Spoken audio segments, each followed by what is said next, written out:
तेजी से संपन्नता की ओर बढ़ रहा एक विशाल राष्ट्र भारत देश की संपूर्ण समृद्धि तभी संभव हो सकती थी जब देश में सामाजिक और आर्थिक रूप से पिछड़े वर्ग और खास तौर से आर्थिक रूप से कमजोर देश के अल्पसंख्यक समुदाय के लोग भी संपन्न होकर इस विकास यात्रा का हिस्सा बने।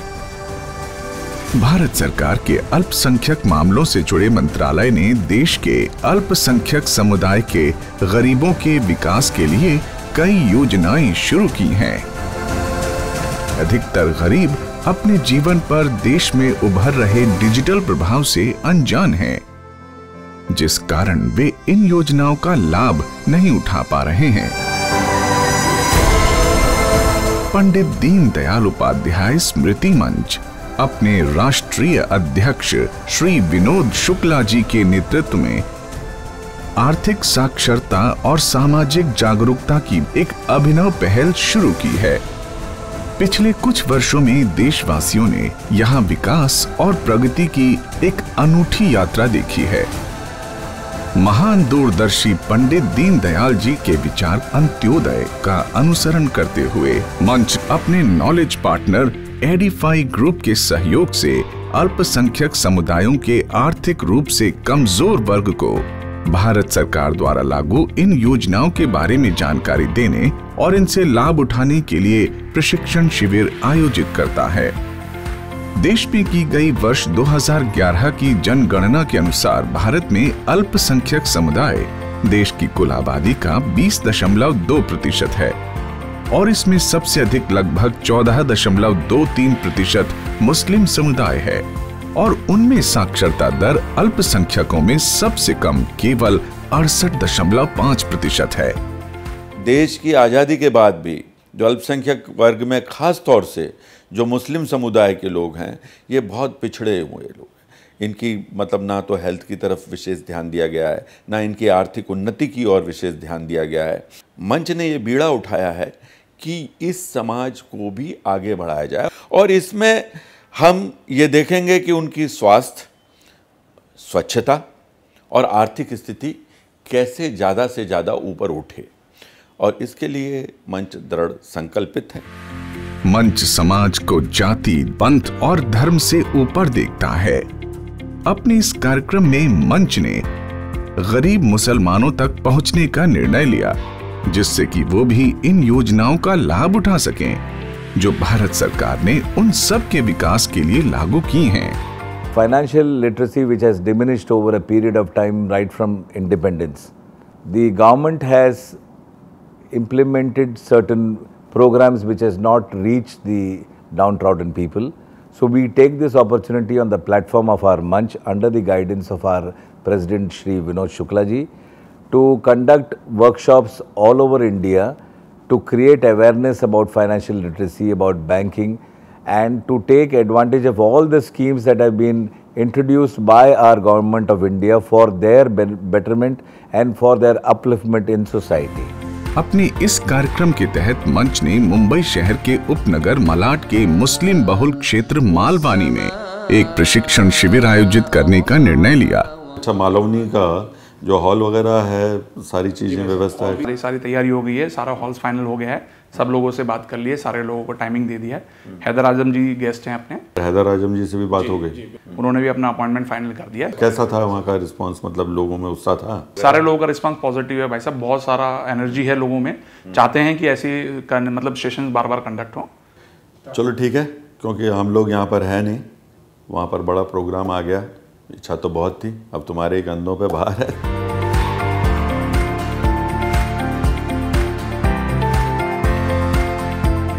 समुदाय के सभी आयु वर्ग के कई पुरुष और महिलाएं उत्साह पूर्वक इस प्रशिक्षण शिविर में शामिल हुए और योजनाओं के बारे में उत्सुकता से सीखा।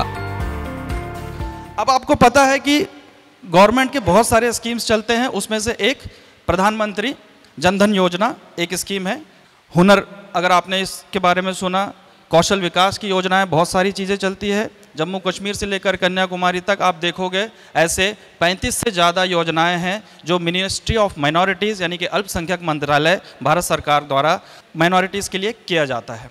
सरकार का बहुत ही फ्लैगशिप एक स्कीम चलता है प्रधानमंत्री आवास योजना। आयुष्मान भारत योजना बीमारियों को इसमें कवर किया जाता है। इस योजना के तहत जो भी एक आयुष्मान मित्र को अपॉइंट किया जाता है, वहां आप जाओगे और वो आपका पूरा डॉक्यूमेंटेशन वगैरह सारी चीज़ें करवा के वो ये सुनिश्चित करेगा अस्पताल में जो क्लेम है और जो आपके जो कैशलेस चीज़ें हैं उसको परिपूर्ण तरीके से वो जो आयुष्मान मित्र है उसका ये जिम्मेदारी है उसको ये चीज़ देखना।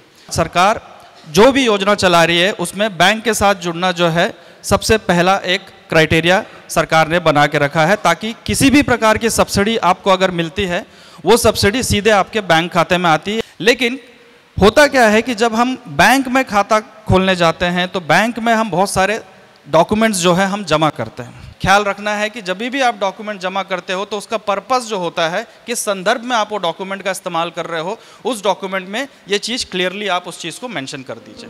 समुदाय के कुछ विद्वान और प्रमुख गणमान्य लोग भी इस शिविर में शामिल हुए। 8 घंटे के प्रत्येक सत्र में लाभार्थियों को TOT प्रमाणित प्रशिक्षक योजनाओं से अवगत कराते हैं। इन्हें कंप्यूटर और डिजिटल बाजार का पर्याप्त ज्ञान हासिल है। ऑडियो विजुअल बातों को समझने समझाने का सशक्त माध्यम है।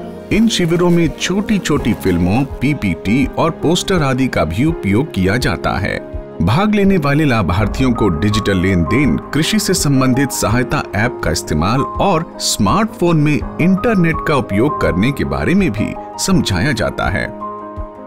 आने वाले समय में मंच पूरे देश में ऐसे 1 दिवसीय प्रशिक्षण सत्र आयोजित करेगा। पंडित दीनदयाल उपाध्याय स्मृति मंच दृढ़ संकल्पित है, इस कार्य को आगे बढ़ाता रहेगा और चलता रहेगा और सरकारी योजनाओं को साथ में लेकर के, सारे समाज को साथ में लेकर एक मानव समाज, विश्व बंधुत्व की भावना को कायम करता हुआ आगे बढ़ेगा। अल्पसंख्यक समुदाय की आर्थिक रूप से कमजोर महिलाओं के कौशल विकास और उनकी डिजिटल सेवाओं तक आसान पहुंच के लिए प्रशिक्षित और शिक्षित किया जाता है।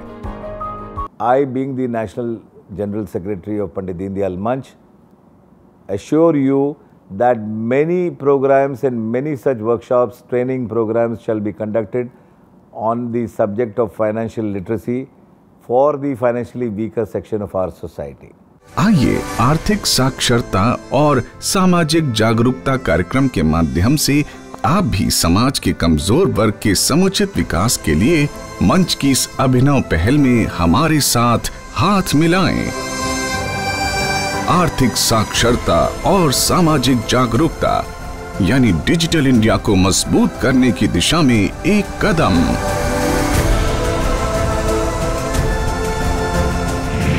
अधिक जानकारी के लिए हमें info@pduss.org ampduss@gmail.com पर ईमेल करें या हमारी वेबसाइट पर लॉग ऑन करें www.pduss.org।